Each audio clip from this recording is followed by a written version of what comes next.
జై జగన్నాథ, జై జగన్నాథ, జై జై జగన్నాథ. భగవద్భక్తులారా, విష్ణు ప్రేమికులారా, జగన్నాథ స్వామి యొక్క పూరి దేవాలయ విశేషాలు తెలుసుకునేటువంటి పరంపరలో ఈరోజు మనం పూరి జగన్నాథ ఆలయం యొక్క మరిన్ని చక్కటి విశేషాలు తెలుసుకుందాం. అయితే కార్యక్రమాన్ని ఆ జగన్నాథుడు చూడండి, ఎంత చక్కగా ద్వారం వద్ద నిలబడి తొంగి చూస్తూ మనందరినీ కూడా కరుణిస్తాను, రండి తన క్షేత్రాన్ని దర్శించుకుని తన నామాన్ని స్మరించవలసిందిగా ఆయన ఏ విధంగా కరుణతో, ఎంత దయతో మనందరి వంక చూస్తున్నారు. త్వయి సుప్తే జగన్నాథ జగత్సుపం భవేదిదం విబుద్ధే త్వయి బుద్ధ్యేత తత్సర్వం సచరాచరం. త్వయి సుప్తే జగన్నాథ జగత్సుపం భవేదిదం విబుద్ధే త్వయి బుద్ధ్యేత తత్సర్వం సచరాచరం. నీలాద్రి కొండలలో ఉన్న నీలమాధవుడు జగన్నాథుడు.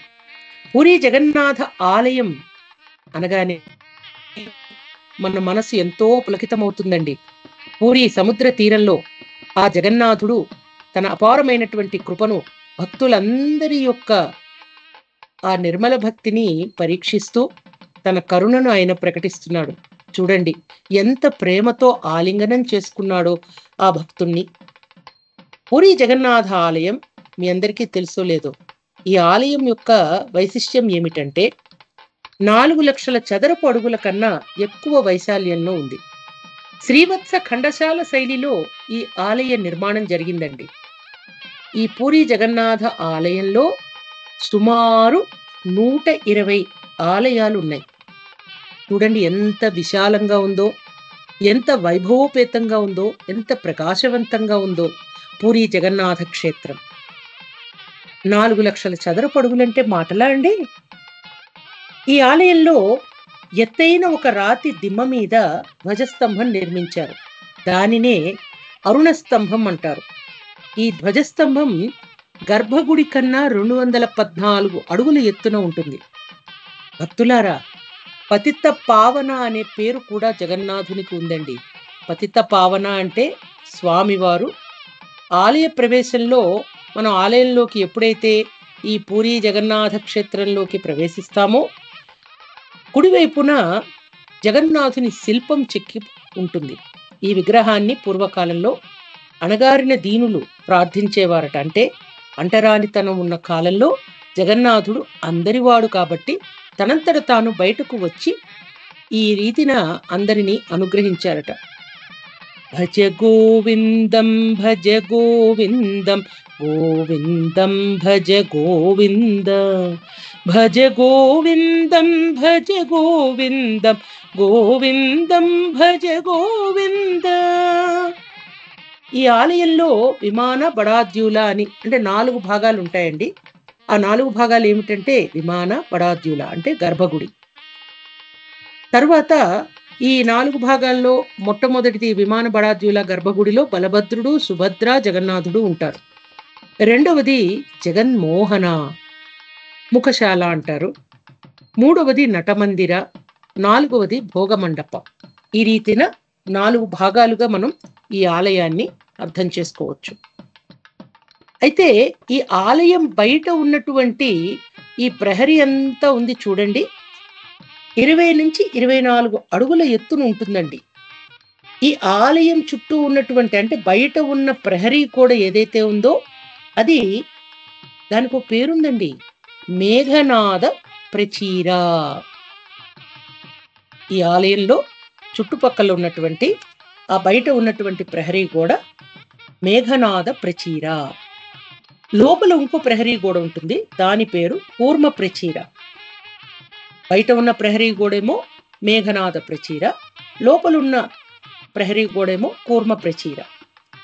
ఈ మేఘనాద ప్రచీర అనేటువంటి ప్రహరీ గోడకున్న ప్రాముఖ్యత ఏమిటంటే, ఇందాక నేను చెప్పాను కదా పూరి సముద్రపు ఒడ్డుని, సముద్రపు అలల ధ్వని లోపలికి రాకుండా ఈ మేఘనాద ప్రచీర అనే ప్రహరీ కూడా అడ్డుకుంటుందట.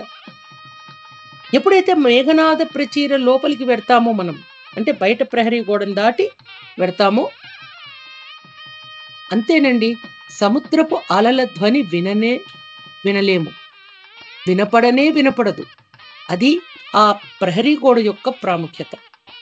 ఇక లోపలున్న ప్రహరీ గోడ కూర్మ రూపంలో ఉంటుంది. అందుకనే దాని పేరు కూర్మ ప్రచీర. ఈ ఆలయానికి చూడండి 4 ద్వారాలుంటాయి. ఆ 4 ద్వారాలు చాలా ప్రముఖమైనవండి. ఈరోజు మనం తెలుసుకోబోయేది ఈ ఆలయం యొక్క గొప్పతనం గురించి. 4 లక్షల చదరపు అడుగుల విస్తీర్ణంలో ఉన్నటువంటి ఆలయం. ఈ ఆలయానికి 4 ద్వారాలు. ఆ 4 ద్వారాల్లో తూర్పున ఉన్నటువంటిది సింహద్వారం. ఆ సింహద్వారం వద్ద 2 సింహాలు ఠీవీగా ఉంటాయట. ఈ 2 సింహాలు ఇరువైపులా ఠీవీగా ఉంటాయి కాబట్టి దాని పేరు సింహద్వారం. చూసారా అండి, ఎంత విశేషమైనటువంటి ఆలయమో ఇది. ఆ ఇరువైపులా ఉన్నటువంటి ఆ సింహాలు దేనికి ప్రతీక అంటే మోక్షానికి ప్రతీక. మోక్షానికి ప్రతీక. పశ్చిమ ద్వారం అయినటువంటి వ్యాఘ్రద్వారం. వ్యాఘ్రద్వారం అంటే వ్యాఘ్రం అంటే పులి. 2 పులులు ఇరువైపులా ఉంటాయి.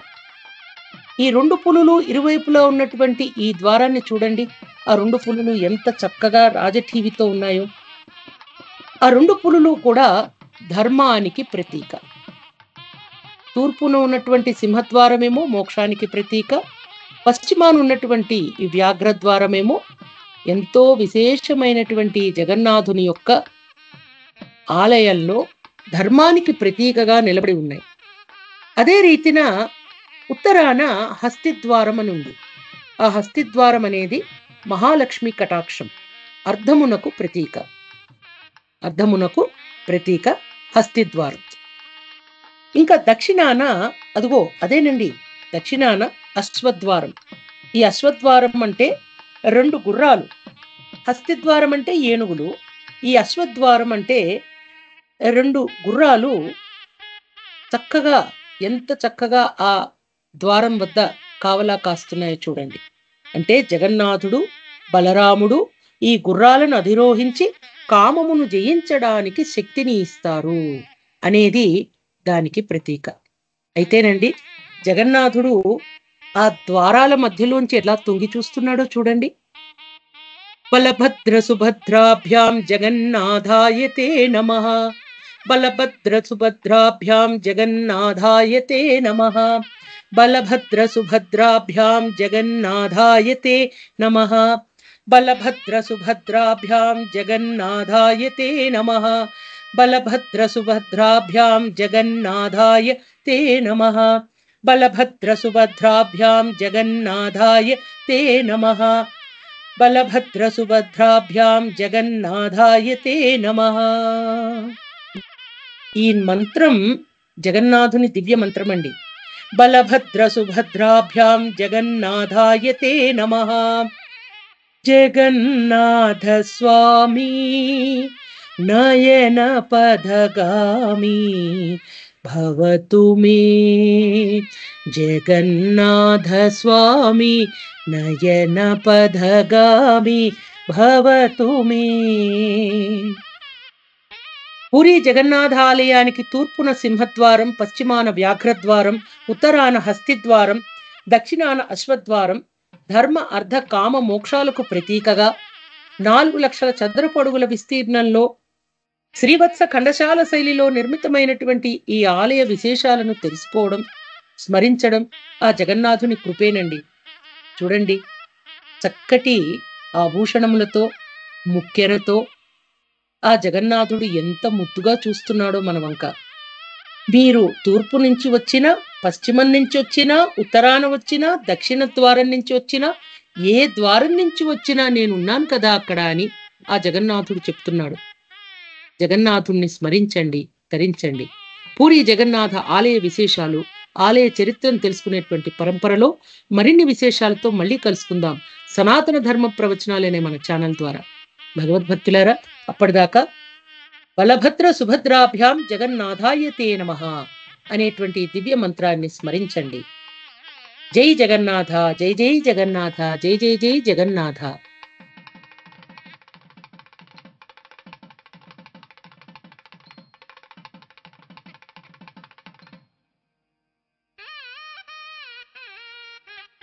హరే కృష్ణ. శ్రీరామ రామ రామేతి రమే రామే మనోరమే సహస్రనామ తత్తుల్యం శ్రీరామనామ వరాననే. జగద్గురువైన శ్రీకృష్ణుని కృపతో మనమంతా డాక్టర్ భవానీ మాతాజీ గారి ప్రవచనాలు విందాము. మా ఛానల్ని సబ్స్క్రైబ్ చేయండి, లైక్ చేయండి, షేర్ చేయండి, కామెంట్ చేయండి. హరే కృష్ణ. శ్రీరామ్ జయ రామ్ జయ జయ రామ్, శ్రీరామ్ జయ రామ్ జయ జయ రామ్. హరే కృష్ణ. మన ధర్మం సనాతన ధర్మం. మన సనాతన ధర్మం ప్రవచనాల ఛానల్ని సబ్స్క్రైబ్ చేయండి, లైక్ చేయండి, షేర్ చేయండి, కామెంట్ చేయండి. హరే కృష్ణ. శ్రీరామ్ జయ రామ్ జయ జయ రామ్, శ్రీరామ్ జయ రామ్ జయ జయ రామ్.